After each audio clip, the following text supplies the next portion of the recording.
Ladies and gentlemen, we welcome you to Great Moments with Mr. Lincoln.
This was the American dream, the prayer for the future. But that golden goal was not to be had without cost. The American way was not gained in a day. It was born in adversity, forged out of conflict, perfected and proven only after long experience and trial. In all of history, no man was dedicated to this dream more than the 16th President of these United States, Abraham Lincoln. Here in his own words is what he once wrote about himself. For at that time, very few people outside Illinois knew very much about this man from the prairie. I was born February 12th, 1809, in Hardin County, Kentucky.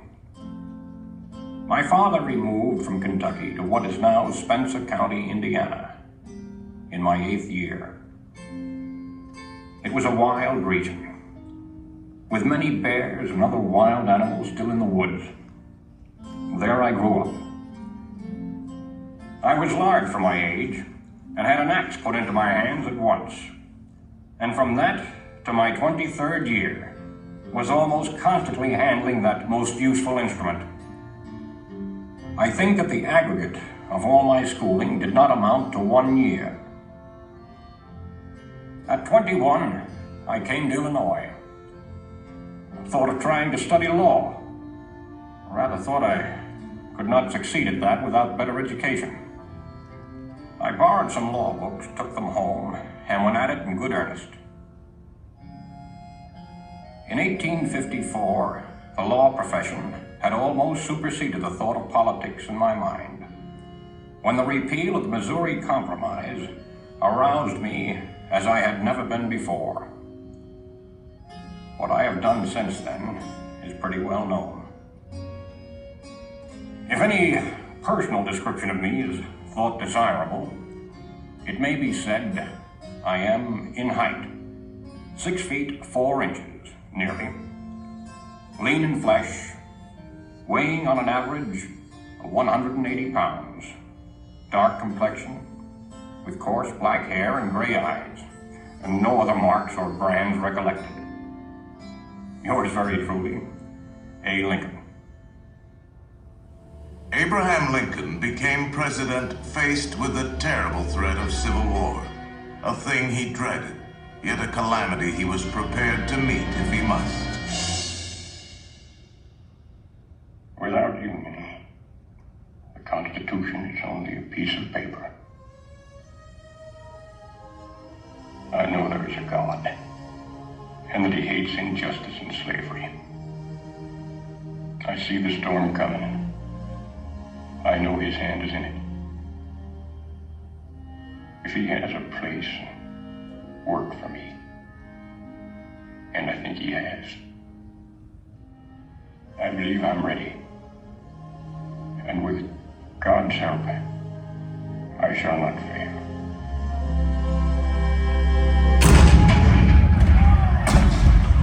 April 12, 1861, Fort Sumter, the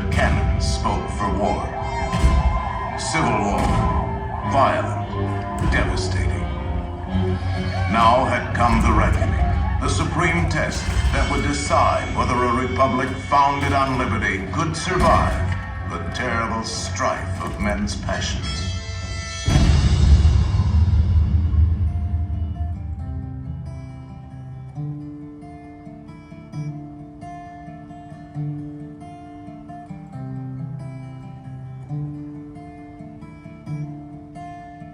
Two brothers on their way, two brothers on their way, two brothers on their way.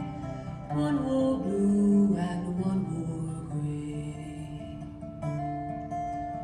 One wore blue and one wore gray as they marched along their way. The fife and drum began to play, all on a beautiful morning.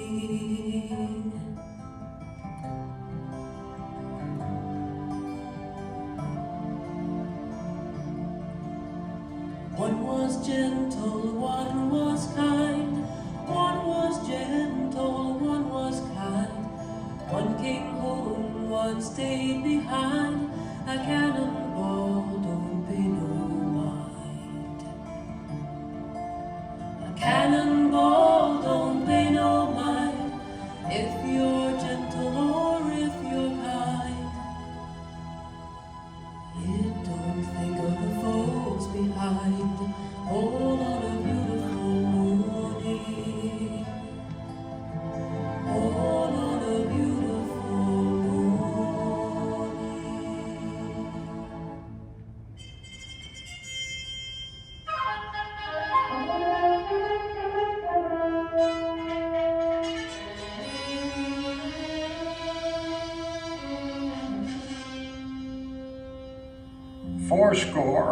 87 years ago, our fathers brought forth on this continent a new nation, conceived in liberty and dedicated to the proposition that all men are created equal.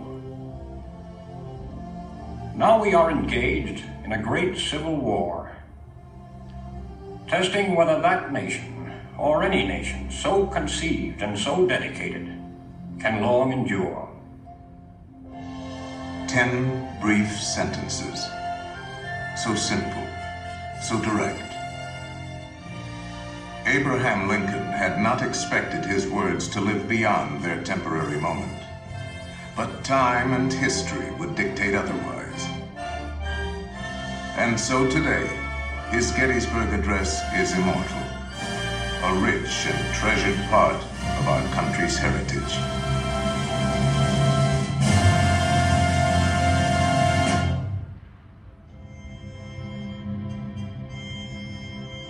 We pay tribute here not to a man who lived a century ago, but to an individual who lives today in the hearts of all freedom-loving people. His prophetic words are as valid for our time as they were for his. And now, the skills of the sculptor and the talents of the artist will let us relive great moments with Mr. Lincoln.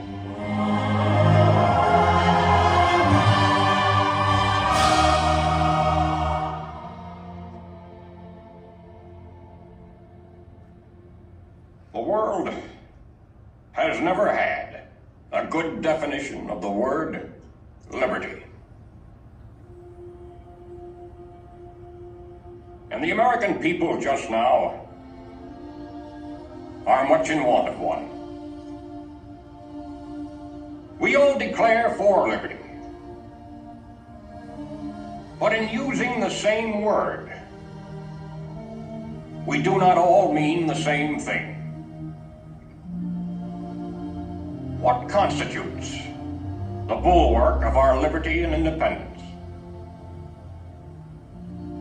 It is not our frowning battlements, our bristling seacoasts. These are not our reliance against tyranny. Our reliance is in the love of liberty, which God has planted in our bosoms. Our defense is in the preservation of the spirit which prizes liberty as the heritage of all men, in all lands, everywhere. Destroy this spirit, and you have planted the seeds of despotism around your own doors.